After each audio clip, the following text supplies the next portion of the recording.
Assalamualaikum warahmatullahi wabarakatuh. Alhamdulillah wassalatu wassalamu ala Rasulillah. Segala puji dan puja kehadirat Allah Subhanahu wa taala, juga salawat dan taslim kepada Nabi besar Muhammad sallallahu alaihi wa ala alihi wa sahbihi wasallam. Melanjutkan bahasan kita teman-teman sekalian, dan sebenarnya kita sudah selesaikan pada pertemuan yang lalu, yaitu buku 70 Keilmuan Wanita, dan kita sudah menuntaskan pada pekan yang lalu pelanggaran yang ke-70. Semoga Allah SWT selamatkan setiap muslimah dari pelanggaran-pelanggaran ini. Dan khusus sesi ini kita akan fokus untuk menjawab pertanyaan-pertanyaan dari 70 pelanggaran-pelanggaran tersebut. Dan secara garis besar 70 pelanggaran ini itu dirangkum di 7 poin oleh penulis. Yang pertama adalah beberapa kesalahan syar'i yang dilakukan wanita dalam masalah akidah. Ya. Ini dalam akidah ini terpecah menjadi beberapa bahasan seperti ke tukang sihir. Ya. Ini ada bahasan dan panjang lebar sudah kita jelaskan. Kemudian juga ziarah ke makam dan melakukan perbuatan-perbuatan yang haram. Memulai salam kepada kaum kafir. Kita dilarang untuk memulai salam, tapi kita dianjurkan untuk mengucapkan kepada salam muslim. Tapi kepada non muslim kita nggak boleh memulai. Tapi kalau dia mengucapkan salam, misalnya ada teman kita Nasrani, Yahudi mengatakan Assalamualaikum, kita cukup menjawab Waalaikum. Dan sudah panjang lebar juga kita jelaskan masalah ini. Kemudian yang keempat, tidak mengetahui perkara-perkara agama berhubungan dengan masalah wanita, seperti misalnya kasus hukum-hukum jilbab, hukum sholat. Dia membengkalaikan, tidak menuntut ilmu syar'i. Ini juga pelanggaran. Yang kelima, meratapi orang mati. Ini juga sudah panjang lebar kita jelaskan. Tentang tidak bolehnya memukul-mukul badan, merobek-robek baju, mengucapkan doa-doa yang buruk. Ya. Kemudian yang keenam, banyaknya wanita muslimah yang pergi ke negara-negeri kafir. Ya. Dan ini ada bahasan tersendiri dengan alasan liburan atau yang lainnya. Ini juga sudah panjang lebar kita jelaskan. Saya cuma memberikan garis besarnya supaya memudahkan pertanyaannya. Kemudian yang ketujuh, wanita yang meminta kepada suaminya agar didatangkan orang-orang yang membantunya tetapi bukan muslim. Seperti pembantu rumah tangga atau supir. Dan ini dibahas sendiri oleh beliau tentang masalah bahaya mereka. Bagaimana para pembantu, baby sister misalnya yang mendidik anak-anak muslim di rumah, ya kan. Kemudian supir yang non muslim yang kemungkinan besar ini tentu dia tidak mengikuti dan mengetahui tentang mana halal haramnya hukum Allah Subhanahu wa taala. Ya, dan ini juga termasuk pelanggaran disinggung oleh beliau. Yang kedelapan, melecehkan dan mengolok-olok kaum muslim dan muslimah, ya, yang lebih taat daripada dia, misalnya sudah berhijab syar'i, misalnya sudah sholat dan segala macam, lalu dia mengolok-oloknya. Ini termasuk pelanggaran. Yang kesembilan, sebagian wanita mengutuk dirinya sendiri atau sering mengucapkan doa-doa buruk, mengharapkan kematian. Ini juga sudah kita jelaskan panjang lebar. Kemudian pelanggaran yang ke-10 berhubungan dengan masalah rukun-rukun Islam. Kalau tadi 9 poin itu masuk dalam pelanggaran dalam akidah. Ya. Saya tadi bilang ada di 7 induk, ya. Bahasan 70 ini terbagi di 70 induk, di 7 judul induk. Induk pertama adalah masalah akidah, dan itu membahas 9 poin. Tadi sudah saya bacakan. Judul induk yang kedua yaitu kesalahan dalam rukun-rukun Islam. Seperti misalnya menunda sholat dari waktunya tanpa ada udzur syar'i. Kemudian juga memakai cat kuku yang akhirnya membuat air wudhu tidak masuk. Ya. Dan kita sudah jelaskan panjang lebar tentang masalah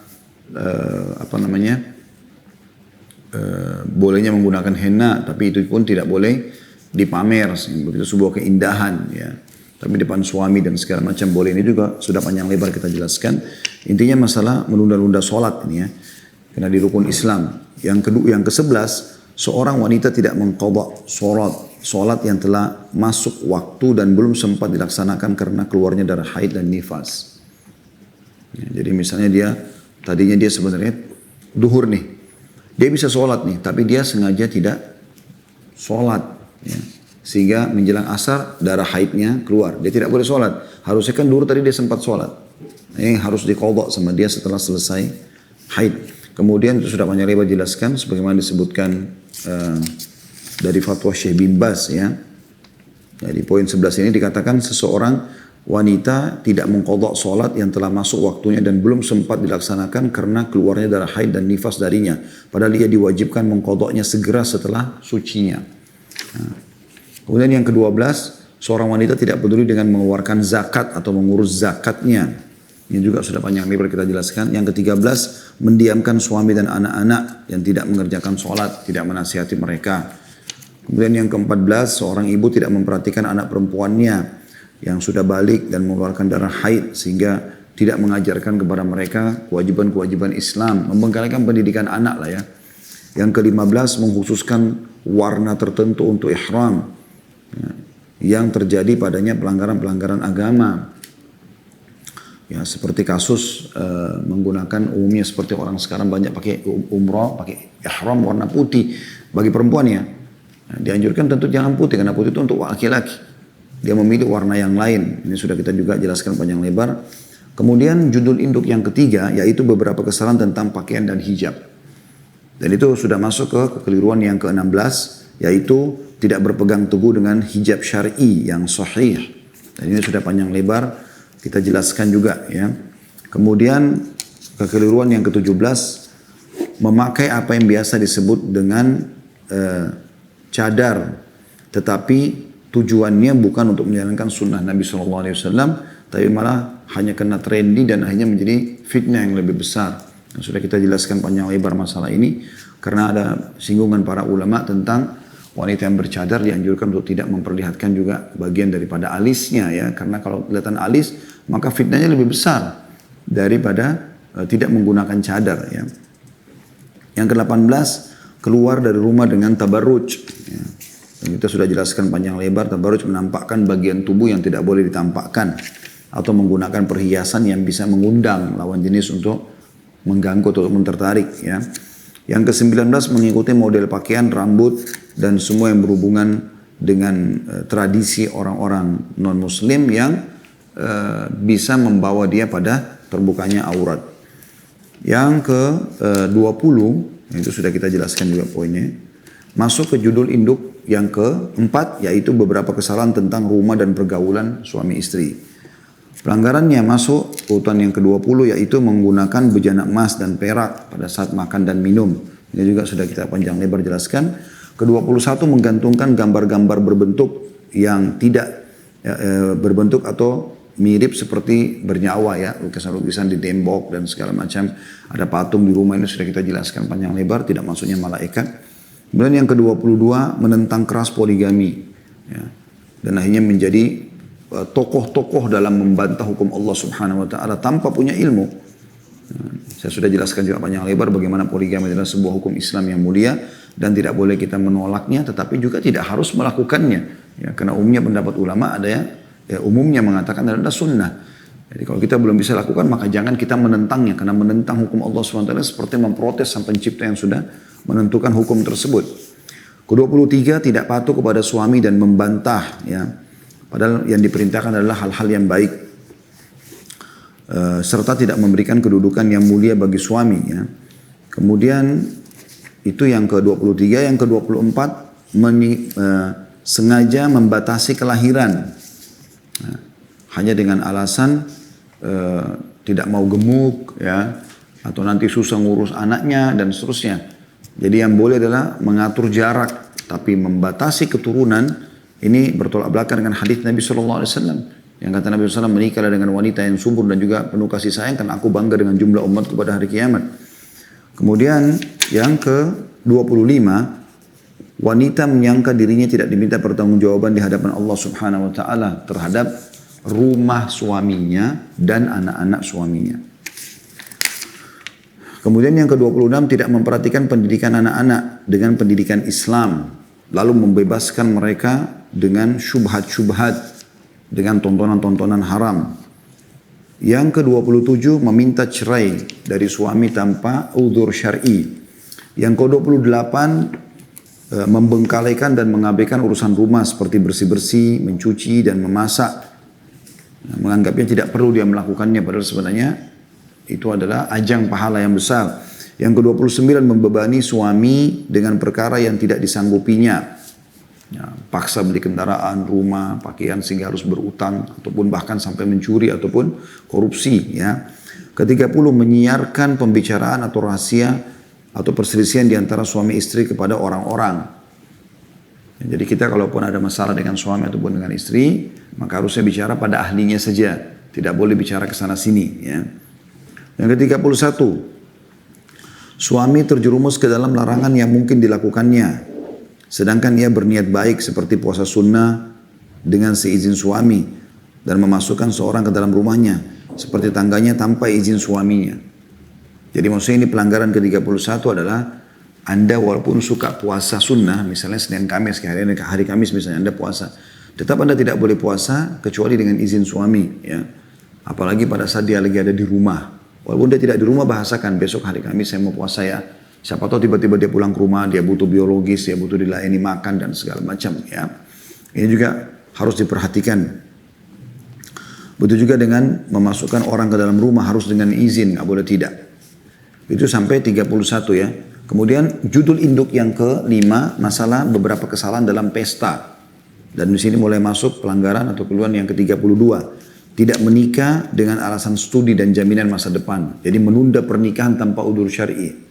Ya, sampai akhirnya mencapai umur-umur yang 35 tahun, 38 tahun, 40 tahun tidak nikah. Karena terlalu idealis dan juga ya, tidak mau membangun rumah tangga itu, lebih terfikir untuk mengejar karir duniawi. Padahal sebenarnya prestasi tertinggi bagi setiap muslim adalah menjadi status istri dan status ibu. Ya. Yang ke-33 menganggap ringan dalam memilih suami. Ya. Dia tidak mau memilih yang beragama. Dia yang berpikir yang penting tampan, kaya, selesai. Mau orangnya buruk terserah. Akhirnya rumah tangganya kacau.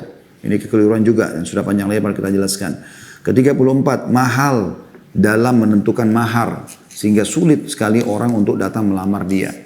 Sementara Nabi SAW menyuruh seorang sahabat untuk menikahi seorang sahabiat. Walaupun hanya dengan sebuah cincin dari besi saja. Karena dia tidak mampu. Yang ke-35, peminang memakaikan kepada wanita yang dipinangnya cincin emas. Nah ini menyerupai orang-orang kafir, tukar cincin ya.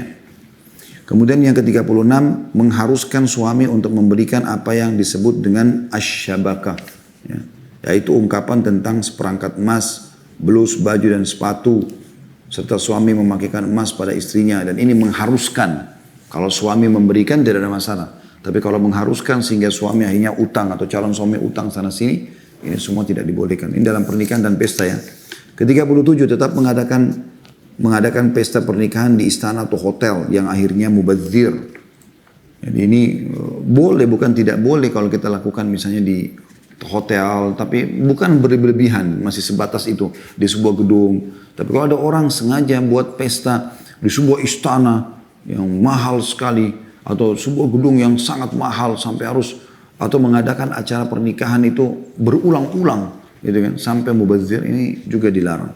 Ke-38 seorang wanita pergi kepada wanita kafir untuk menghilangkan bulu yang ada di tubuhnya. Nah, ini adalah larangan kecuali kalau dilakukan sendiri di tempat-tempat yang memang membahayakan ya, atau mungkin dianggap perlu dikeluarkan seperti maaf di kemaluan, di ketiak, tapi tidak butuh jasa wanita lain apalagi wanita kafir. Kemudian ke-39 memakai gaun pengantin pada malam pengantin yang disebut dengan tasyri'ah ya. Atau gaun panjang putih yang terbuka aurat, ketat di badan gitu kan, sampai berlebihan mubazir di belakang sekian meter ya. Ini karena menyerupai orang kafir. Yang ke-40 tetap mengadakan pesta pernikahan dengan iringan musik yang diharamkan dan menghadirkan para wanita-wanita atau para penyanyi laki-laki dan perempuan yang bisa membuat para hadirin justru ikut bermaksiat juga. Yang ke-41 meletakkan kursi pelaminan untuk kedua pengantin di tengah kaum wanita. Nah, jadi umumnya kalau secara syar'i kita bicara ya, laki-laki ada di satu sisi di gedung bersama tamu laki-laki, perempuan di sisi gedung yang lain, mungkin dipisah, maka yang bisa melihat jika pun dengan kecantikannya adalah para wanita saja. Nah, kalau ini sekarang kan disatukan sehingga akhirnya si mempelai laki-laki leluasa dinikmati oleh dengan mata-mata yang haram dari wanita yang hadir, si wanita juga leluasa dipandangi oleh para mata laki-laki yang haram. Kemudian judul induk yang ke-6 adalah beberapa kesalahan yang berkaitan dengan keluar rumah. bepergian dan bercampur baur. Masuk di poin yang ke-42, memakai parfum ya, yang akhirnya menyolok ya, karena dilarang dalam Islam itu, sudah kita jelaskan. Yang ke-43, wanita naik mobil bersama supir pribadi yang bukan mahram, tidak ada orang yang ketiga ya. Ini juga sudah kita jelaskan. Ke-44, berbaur dengan laki-laki asing ya, yang bukan mahram. Kemudian yang ke-45, sebagian wanita menganggap supir seolah-olah bukan laki-laki. Maka ia menutup wajah ataupun auratnya di depan laki-laki lain, tapi dengan supir di mobil malah terbuka. Ya. Jadi ini kalau tadi masalah berduaan sama supir, kalau ini juga membuka aurat di depan supir, ini bahasan sendiri. Kemudian yang ke-46, masuk ke pasar secara berkesinambungan tanpa ada keperluan, sehingga menghabiskan banyak waktu di pasar ya. Mall dan seterusnya, ini keperluan saja, sudah kita jelaskan mana keperluan, mana kebutuhan, mana keinginan ya. Kalau selama kebutuhan Anda bisa penuhi, kalau keinginan Anda tidak perlu memenuhi semuanya. Ke-47, sebagian wanita pergi berobat ke dokter laki-laki dengan alasan darurat. Padahal ini tidak boleh, hukumnya haram. Dia harus berobat kepada dokter wanita. Kalau dokter wanita muslimah tidak ada, dia ke dokter wanita kafirah. Kalau juga tidak ada, baru dia boleh ke dokter muslim laki-laki. Ya. Kalau tidak ada juga sama sekali, baru terakhir ke dokter laki-laki yang kafir, darurat. Jadi tidak boleh dengan alasan, apalagi dokter-dokter kandungan dengan mengatakan bahwasanya ini dokter ini kena cocok sama saya. Tidak, banyak dokter muslim yang lain yang cocok. Karena tidak boleh ada, kecuali ada udzur syar'i, sudah kita jelaskan panjang lebar, kena akan membuka. Ini bukan main-main membuka kemaluan yang memang hanya suami yang boleh melihatnya. Ya, jadi ini ada bahasan sendiri sudah kita jelaskan. Yang ke-48, wanita pergi dengan tanpa mahram, ya, musafir ya. Ini sudah kita jelaskan juga. Ke-49, wanita muslimah keluar rumah untuk bekerja tanpa ada sebab-sebab syar'i dan terjadi pelanggaran seperti tidak pakai hijab, berbaur, ya, kemudian tidak membengkalikan kewajiban melayani suami, anak-anak hanya karena mengejar karir. Yang ke-50, tidak campur baur di arena pembelajaran atau terjadi campur baur, ikhtilat di arena belajar proses belajar mengajar ya. Di kelas, sekolah dan seterusnya, ini harusnya bisa dipisahkan. Kita bicara ini idealnya kalau ada hukum Islam. Kalau ke Indonesia memang sudah dicampur baur. Alhamdulillah sekarang sudah banyak sekolah-sekolah Islam yang muncul.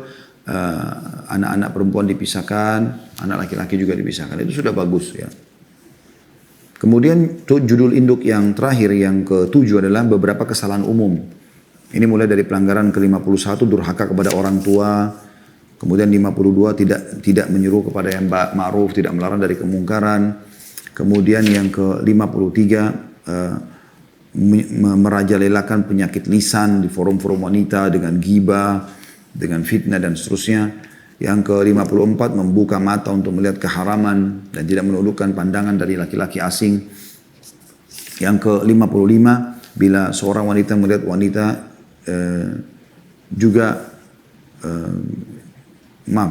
merajalelanya ghibah ya di sini dan penyakit-penyakit lisan. Ke-54, membuka mata untuk melihat keharaman. Oh ini ini terulang ya. Tadi udah langsung ke-56 ya. Wanita menyerupai laki-laki.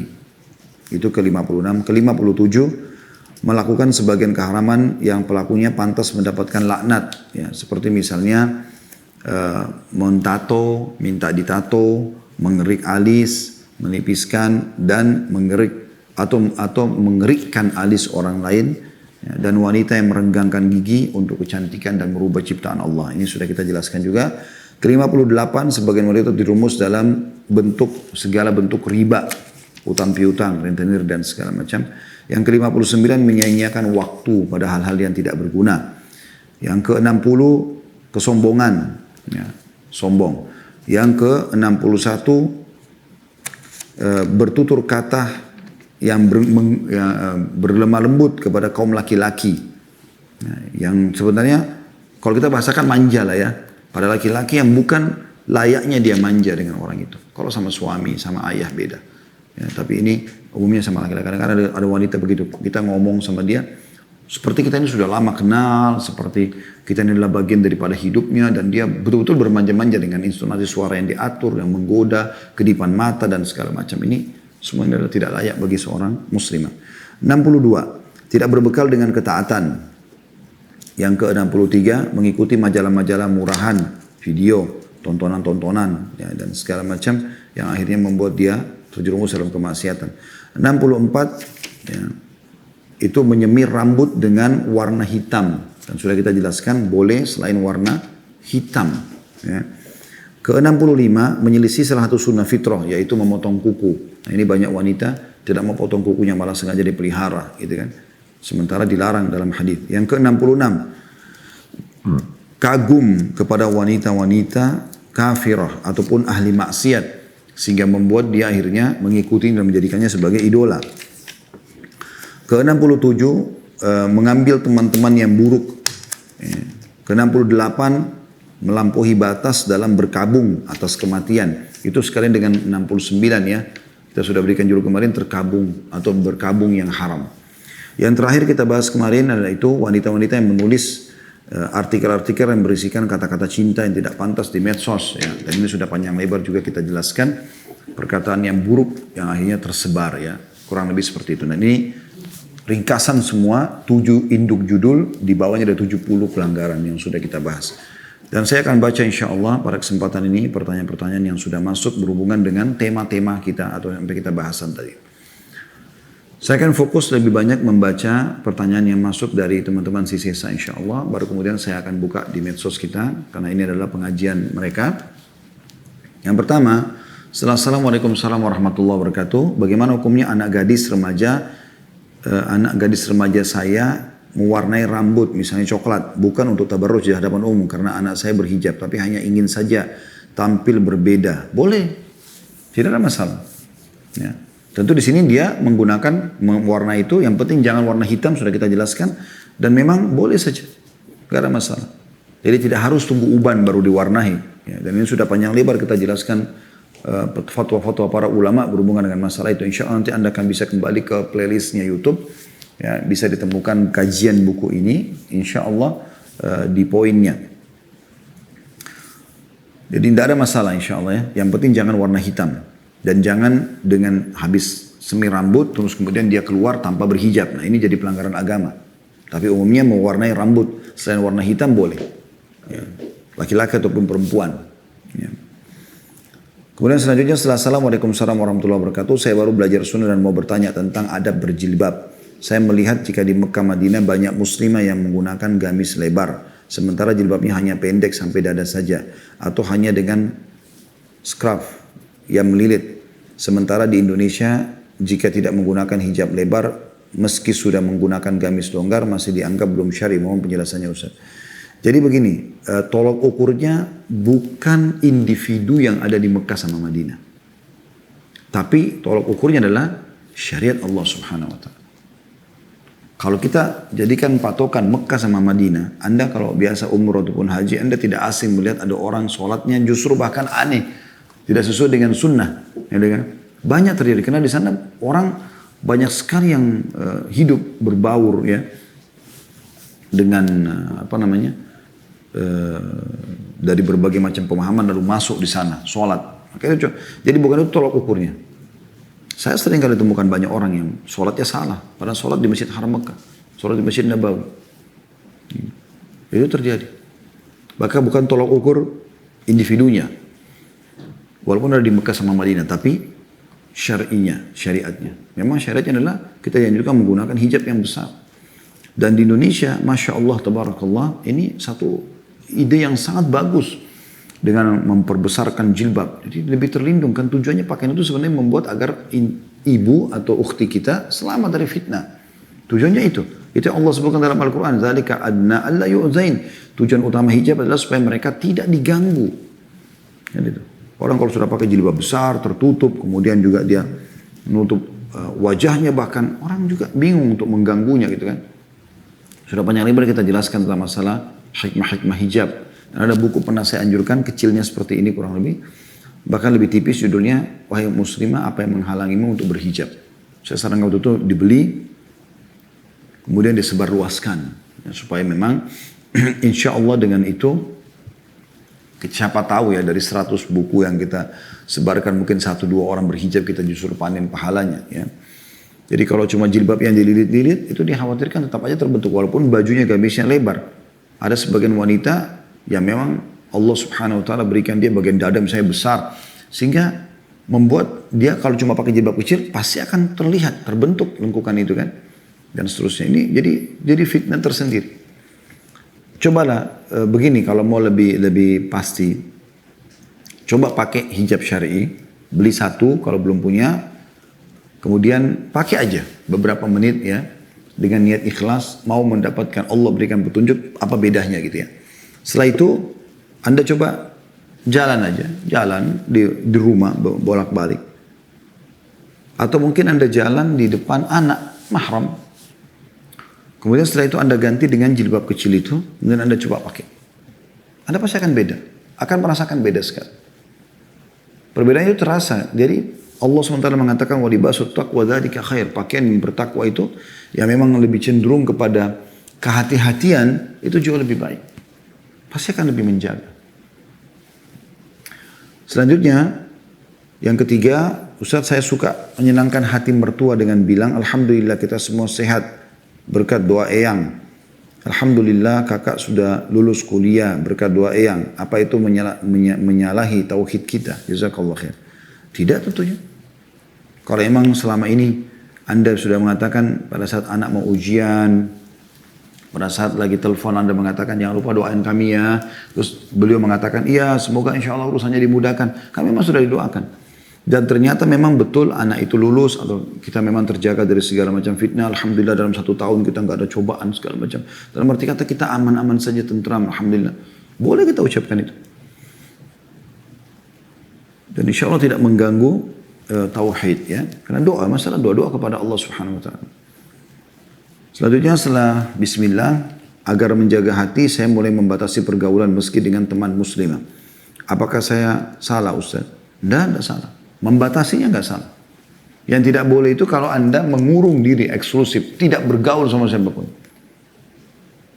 Kata Nabi SAW, orang mukmin yang berbaur dengan orang, dengan gangguan-gangguan mereka, masa hidup di tengah-tengah masyarakat, suka dukanya ada. Ada dosa dia bersabar tidak mengerjakan, ada kesempatan masalah dia berbuat. Itu lebih baik daripada orang yang menyendiri. Jadi apalagi kalau Anda cuma batasi, itu kan tadi kalau betul-betul sama sekali tidak bergaul. Tidak ada temannya sama sekali. Nah, itu juga eksklusif. Tapi Anda berteman sama orang-orang yang Anda layak, menganggap orang ini layak jadi teman. Selanjutnya, Assalamualaikum warahmatullahi wabarakatuh. Ustaz, saya janda dengan 2 anak. Saat ini saya dekat dengan seorang laki mantan sahabat saya dulu yang sudah berkeluarga. Kami berdua akhirnya saling suka dan dia bermaksud untuk menikahi saya. Namun saya bimbang Ustaz untuk dipoligami. Apa yang harus saya lakukan? Atau tanyakan kepada laki tersebut agar hati saya mantap untuk menikah dan meninggalkannya. Atau meninggalkannya.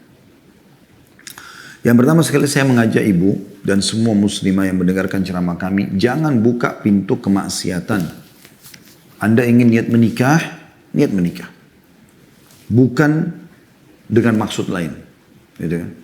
Kalau ingin menikah berarti ingin secara halal. Maka pertemuan, interaksi, apalagi kalau sampai jauh ya ke bab keciumannya, ke zinanya itu sama sekali udah nggak boleh. Gitu kan? Supaya nanti pada saat Anda bangun pernikahan, itu berkah. Karena banyak orang subhanallah membangun rumah tangga dimulai dengan kemaksiatan. Nah ini bahaya sekali. Akan berbahaya dalam rumah tangga, akan sering terjadi pertengkaran, akan karena banyaknya dosa-dosa tersebut. Ya. Oleh karena itu lebih baik dihindari poin itu. Kalau Anda selama ini tertuju kepada dia mengungkapkan dia suka, Anda juga mau menerima, tinggal bagaimana melangkah kepada yang halal, maka ini bahasan yang akan saya berikan kiat-kiatnya. Yang pertama, saran saya ibu istikharahkan. Salat 2 rakaat, kemudian setelah salam, ibu tinggal ketik di Google doa istikharah. Keluar ibu baca. Kan maknanya bagus sekali itu. Potongan-potongan akhirnya itu berbunyi, ya Allah, kalau seandainya perkara pernikahanku sama fulan ini, di situ biasanya ditulis dalam kurung sebutkan namanya atau sebutkan permasalahannya gitu. Baik untuk ya diriku, agamaku, duniaku, akhiratku, mudahkan, berkahi. Kurang lebih seperti itu maknanya ya. Dan kalau dia buruk untuk semua itu tadi, urusan agamaku, duniaku, akhiratku, maka alihkan aku dari dia, alihkan dia dari aku, dan tentukanlah yang terbaik untukku, serta buatlah aku menerimanya. Istikharah aja terus. Kalau memang laki-laki ini baik buat ibu, Allah akan mudahkan jalannya. Kalau memang buruk, maka Allah akan putuskan aja, tidak ada jalur ke situ. Yang pertama. Yang kedua, berpoligami, usahakan poligami yang sehat. Dalam arti kata, poligami sehat itu memang poligami yang bisa menjalankan syariat Allah Subhanahu wa taala. Seperti misalnya transparansi ya dalam pernikahan. Jadi istri ini tahu kalau ada istri yang ini, ya istri ini tahu kalau ada yang ini gitu ya, bukan disembunyi-sembunyi gitu. Dan itu kecuali memang di awal mungkin nanti butuh proses, itu berbeda, itu bahasanya itu ijtihad, tapi yang saya bahas adalah idealnya harusnya saling tahu supaya memang jelas juga hak masing-masing gitu kan. Kemudian juga dari awal ada akad-akad yang jelas. Kalau misalnya memang dia hanya bisa bertemu dengan ibu misalnya sepekan sekali, nah ini ibu pertimbangkan. Kalau ibu menganggap oh iya nggak apa-apa, begitu ibu mengatakan iya nggak masalah misalnya, dia dengan istri yang ada sekarang berarti 6 hari dan Anda sehari, Anda sudah setuju, maka berarti berjalan seperti itu. Ibu nggak boleh ubah lagi nanti. Kecuali ibu cuma nego sama dia baik-baik, kemudian nanti dia iyakan gitu ya. Jadi itu tergantung, karena kata Nabi SAW, al-muslimin ada syuruthim. Orang muslim sesuai dengan, setiap muslim sesuai dengan syarat yang disepakati. Ya. Jadi dari awal dibicarakan. Anda bawa anak 2, ini anak-anak saya bagaimana statusnya. Ya. Walaupun itu adalah tanggung jawab ayah kandungnya dalam nafkah, tapi anak-anak ikut sama saya. Mereka akan ikut di rumah, mereka akan ikut makan, bagaimana dengan nafkahnya dan seterusnya. Jadi ibu sudah punya poin-poin yang ibu bisa jadikan pegangan pada saat melangkah menikah. Ya. Sehingga apapun yang ibu membuat ibu ragu, ibu boleh bertanya. Tapi ingat pertanyaannya tanpa ada pelanggaran syar'i. Nah, itu bagus. Lebih bagus lagi kalau misalnya memang bisa ada pertemuan dengan istrinya, bisa ngobrol, bisa memang ini adalah memang sama-sama lah ingin membangun menjadi, itu lebih bagus. Tapi kalau tidak pun maka tergantung kesepakatan dengan si suami, yang penting benar. Kemudian yang ketiga, jangan lupa ibu kalaupun jadi menikah, maka menikah dengan syarat-syarat syar'i. Yang tidak kalah penting walinya ibu. Karena banyak orang di Indonesia salah faham mengatakan janda boleh menikahkan dirinya tanpa wali. Ini nggak benar. Pendapat jumhur ulama mengatakan walaupun janda tetap wajib ada walinya. Ada wali pernikahan, dan menikahlah dengan cara syar'i. Insya Allah mudah-mudahan kita harapkan itu keberkahan.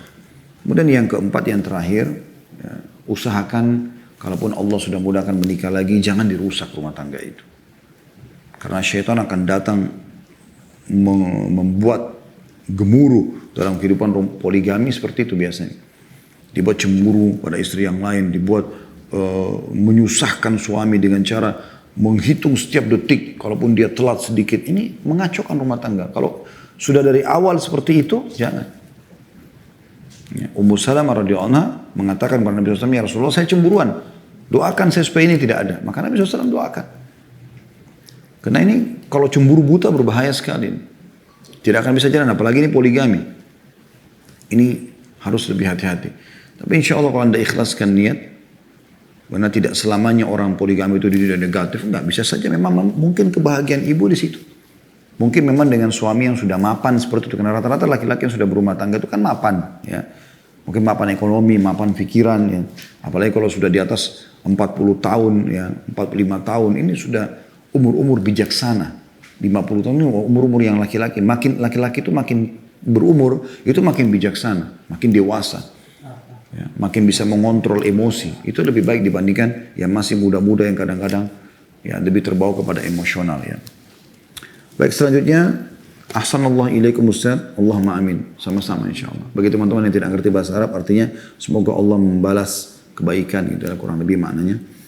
Ana memiliki anak bungsu remaja perempuan yang sudah balik, namun mereka sampai saat ini belum mau berhijab atau berjilbab. kecuali ke pengajian atau sekolah. Bagaimana Anda menasihatinya Ustaz? Apakah boleh Anda memaksa dan menghukumnya? Apakah Anda berdosa? Mohon nasihatnya Ustaz. Boleh, karena ini sudah sampai pada hal yang wajib. Ibu wajib memastikan itu. Kalau mereka tidak mau, ibu hukum. Hukumannya dengan cara menahan fasilitasnya. Handphone disita, ya, tidak boleh pakai fasilitas kendaraan. Jadi fasilitasnya disita. Kecuali dia melakukan itu. Tapi saran saya, sebelum ke vonis hukuman, ibu coba gunakan dulu retorika nasihat. Ya. Karena Allah SWT mengatakan, Udu'u ila sabil rabbika bil hikmah. Berdakwalah engkau ke jalan Tuhanmu dengan cara hikmah. Hikmah itu meletakkan sesuatu pada tempatnya. Jadi ibu coba gunakan dulu kata-kata nasihat yang baik, hikmah. Sebutkan tentang keutamaan berhijab. Kan banyak artikel tinggal diketik di Google keluar semua keutamaan berhijab, anjuran berhijab. Nah, kalau setelah kita lakukan itu, menasihati, memberikan masukan, kemudian kita berikan hadiah jilbab, kita praktekin sama-sama pakai, mungkin ibu beli kembar sama dia gitu kan, mereknya, mungkin ada anak-anak remaja yang sudah pakai, ada gambarnya bisa diperlihatkan, ini seperti ini bagus, nah gini-gini kan. Nah kalau dia sudah pada tahap itu yang pertama, berhasil alhamdulillah. Kalau belum berhasil, ibu boleh masuk ke ancaman. Ancaman ini sebelum tadi vonis itu adalah ancaman tentang orang yang tidak berhijab. Nah ini juga ibu tinggal bacain artikelnya. Ibu ketik di Google ancaman orang yang tidak berhijab. Seperti apa sih hukumannya? Nah, kita belajar dan kita bacakan. Nah ada ini loh, nah ada ini, nah ada ini, nah ada ini. Tidak akan penjelasan. Kalau juga dia tidak mau, maka apa boleh buat? Ibu sekarang masuk ke tadi yang terakhir, vonis. Nah vonis hukuman ini bukan berarti dengan memukul fisik ya. Tapi kalau saran saya lebih kepada menahan fasilitas. Karena sebenarnya anak-anak itu bergantung sekali dengan fasilitas orang tuanya. Sangat bergantung. Kalau Anda tahan fasilitas tersebut dan Anda tidak memberikan fasilitas ataupun sebuah reward atau hadiah, kecuali diikuti dengan prestasi agama kayak berhijab, sholat 5 waktu, menghafal beberapa ayat Al-Quran dan seterusnya, itu bagus. Ya. Saya pernah diminta oleh anak-anak saya masih kecil-kecil, abati kami mau pergi ke sini gitu kan, mau ke satu tempat, mau bermain. Maka saya mengatakan boleh, tapi dengan syarat harus bisa menyetor 1 juz Al-Quran. Akhirnya mereka mulai duduk sama saya itu, mulai muraja dari surah An-Nas dari 114, surah Al-Falaq 113, surah Al-Ikhlas ya 112, terus begitu, mundur ke belakang ya. An-Nasr terus, Al-Kafirun sampai ke atas ya.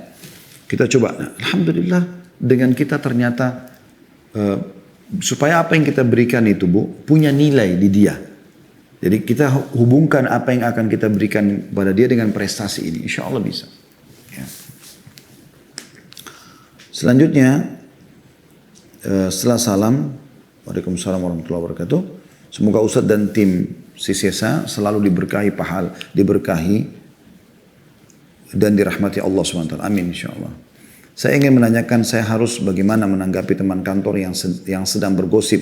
Saya tidak menanggapi, tapi kedengaran mereka bergosip. Di ruang kerja saya suka membicarakan orang lain di jam kerja. Dan gak mungkin saya keluar ruangan ketika jam kerja. Jika saya menegur, saya tidak enak karena rekan kerja saya lebih tua daripada saya. Jazakumullahu khairan. Pertama sekali, kemungkaran harus dipungkiri. Dan ini harus kita biasakan, dihidupkan ini. Harus kita hidupkan suasana amar ma'ruf nahi mungkar teman-teman sekalian. Tidak boleh kita biarkan. Ya. Jadi ibu jangan merasa tidak enak sama teman karena itu kan kerja lebih tua terus kita tidak nasihatin. Enggak. Justru kalau kita menjadi teman yang baik, partner bisnis, partner kerja, pasangan hidup, ya, semua itu ya, orang tua, anak, yang baik adalah yang selalu mengingatkan kebaikan. Mengingatkan atau memberikan dukungan pada kebaikan dan mengingatkan pada saat kita melakukan kesalahan. Jadi mungkin ibu tinggal retorika yang baik, misalnya ibu ambil artikel tentang masalah ghibah, lalu ibu kirim ke WA-nya dia, oke, Mbak tolong dibaca ya, ada tadi saya kirim WA, saya cuman ingin berbagi saja. Nah, jadi ibu tidak menegur depan orang ya, mungkin dia baca artikel tersebut, siapa tahu subhanallah Allah sentuhkan hatinya, dia dapat hidayah, kemudian dia banyak bertanya pada ibu kan, kenapa sih memang tadi itu masuk gosip ya? Ya karena ini dan ini dan itu ancamannya berat dan segala macam. Apalagi ini di lingkungan kita sama-sama di kantor. Siapa tahu kan begini. Orang itu kan tadi dari tidak tahu menjadi tahu kan. Ya. Dan seperti ibu sendiri misalnya, ibu sudah tahu ternyata oh ghibah itu dosa besar, lalu kemudian ibu tinggalkan. Kenapa? Karena ibu punya ilmunya. Ilmu syar'i ini bicara dengan hati manusia. Kalau kita sampaikan itu berbicara dengan hati.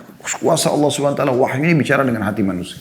Sebagaimana kita sekarang menyampaikan ini, Bapak Ibu merenungi kan, tersentuh dalam hati apa yang kita bahas. Oh iya ternyata ini, oh ternyata begitu ya. Nah itu semua adalah ilmu syar'i yang benar akan seperti itu. Akan memandu manusia kepada kebenaran. Siapa tahu dia berubah, subhanallah. Sambil ibu doakan tentunya ya. Semoga diberikan hidayah. Itu saran saya. Selanjutnya Assalamualaikum warahmatullahi wabarakatuh. Apakah rumah tangga yang pernah terkena musibah perselingkuhan itu bisa disebabkan karena dosa-dosa kita atau harta haram yang pernah kita makan? Bisa juga tidak. Bisa juga memang karena dasarnya si pelaku ini buruk. Memang ahli maksiat. Gitu kan. Atau bisa juga memang karena adanya dosa-dosa yang lainnya. Yang akhirnya terbuka pintu-pintu dosa yang lain. Seperti pendapatan haram juga memang itu. Subhanallah ini kayak satu paket ya. Uang haram, korupsi, sogok menyogok, mencuri, manipulasi. Subhanallah itu pasti ini arahnya juga ya. Itu kepada perzinahan, ya. Kemaksiatan lah, khamar, foya-foya, apalah segala macam. Beda dengan uang halal. Uang halal itu subhanallah arahnya keberkahan.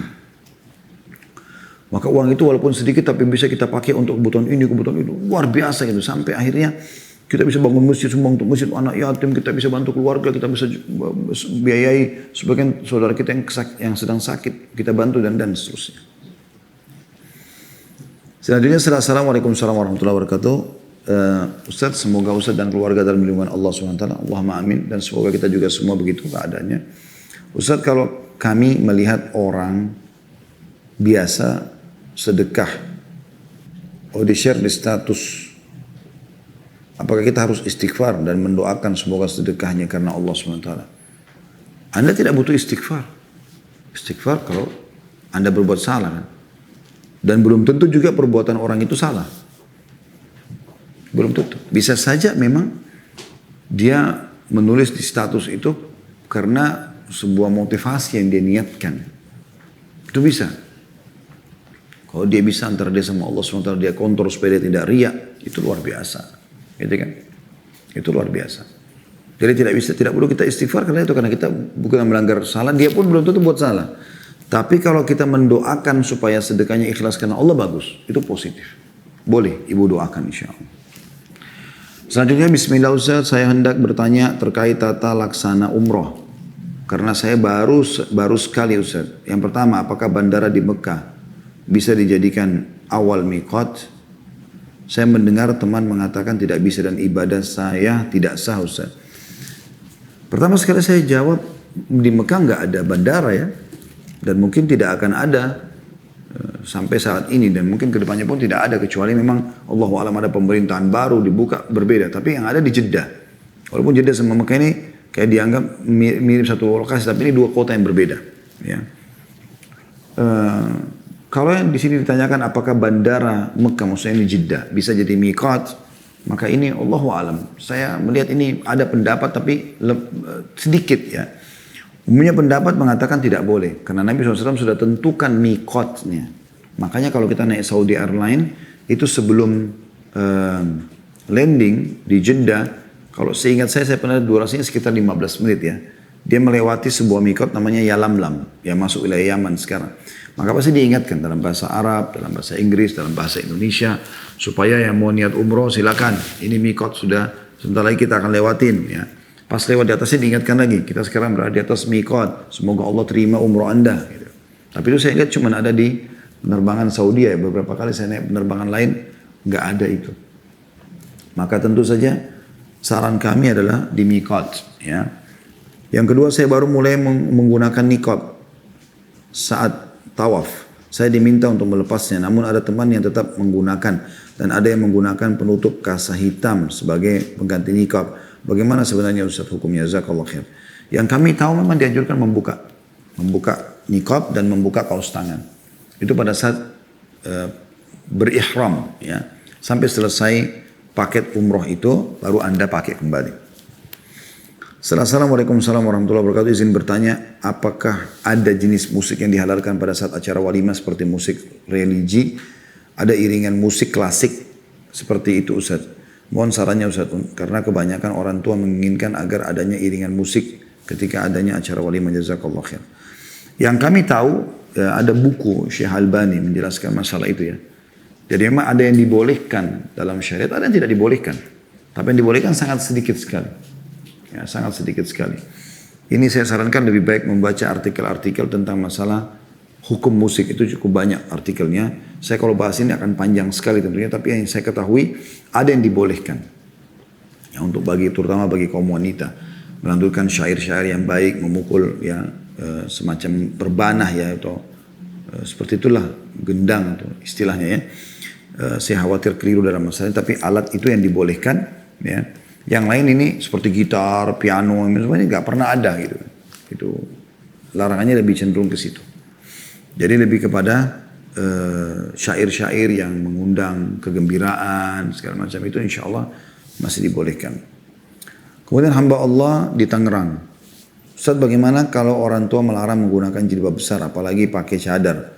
Dibilang ini Islam Indonesia bukan Arab, yang penting aurat tertutup, nggak harus besar. Gimana Ustaz? La haula wa la quwata illa billah. Dari mana nih istilah Islam Arab, Islam Indonesia? Ini nggak benar. Islam satu. Islam itu standar hukum bagi orang-orang beriman.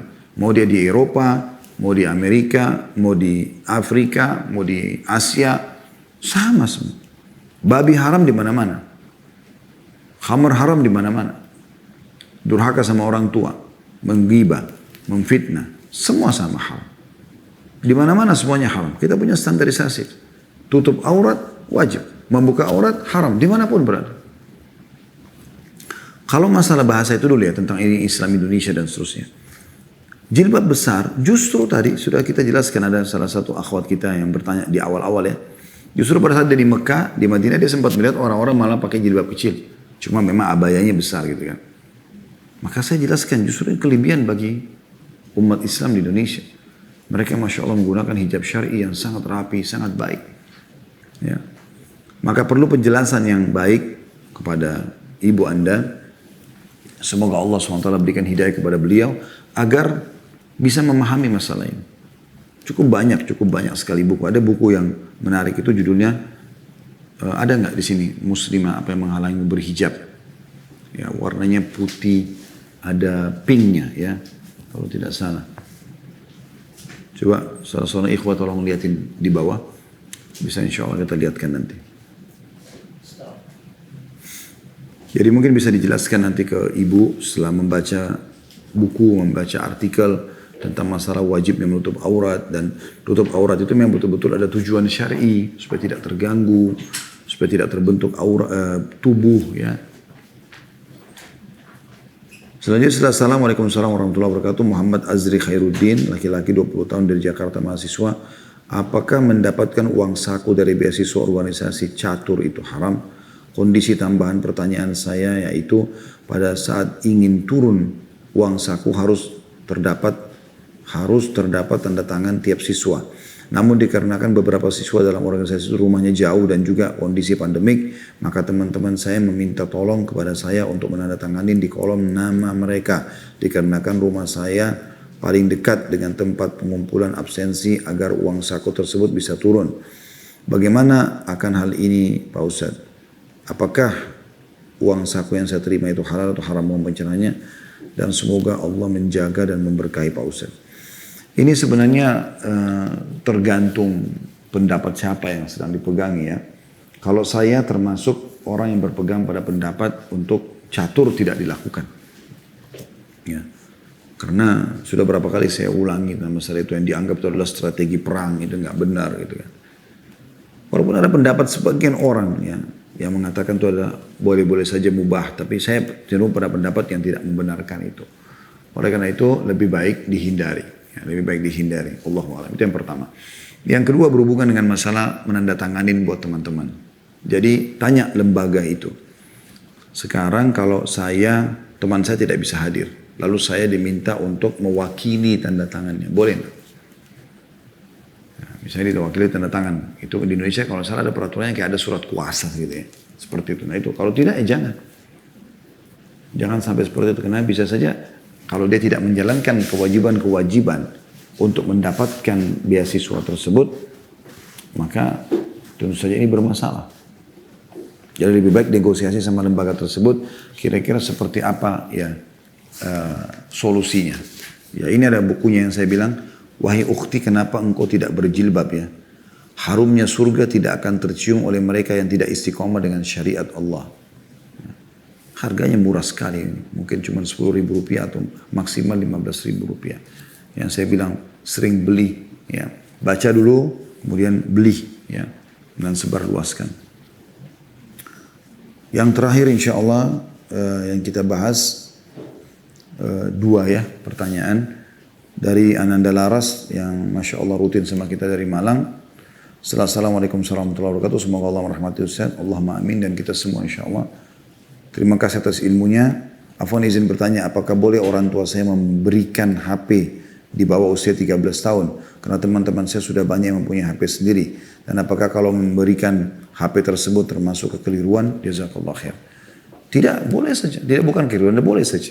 Tidak ada masalah. Apalagi sekarang anak-anak memang harus online ya kalau sekolah. Harus juga mengikuti perkembangan. Yang penting Ananda Laras nanti bisa menjaga itu sebagai amanah. Karena handphone ini bisa menjadi sebuah sumber informasi, perpustakaan berjalan. Dan bisa menjadi penyebab banyaknya pahala yang kita bisa dapatkan dengan men-share ilmu agama. Ya, dengan bersedekah, dengan misalnya transaksi online dan seterusnya. Atau memang bisa menjadi sumber musibah, dosa. Karena banyaknya pintu-pintu dosa yang bisa dibuka dari handphone tersebut. Jadi insya Allah tidak keliru. Yang keliru itu kalau orang tua sengaja memberikan handphone kepada anaknya, lalu anaknya bermaksiat di situ dan dia tahu, bahkan dia suruh.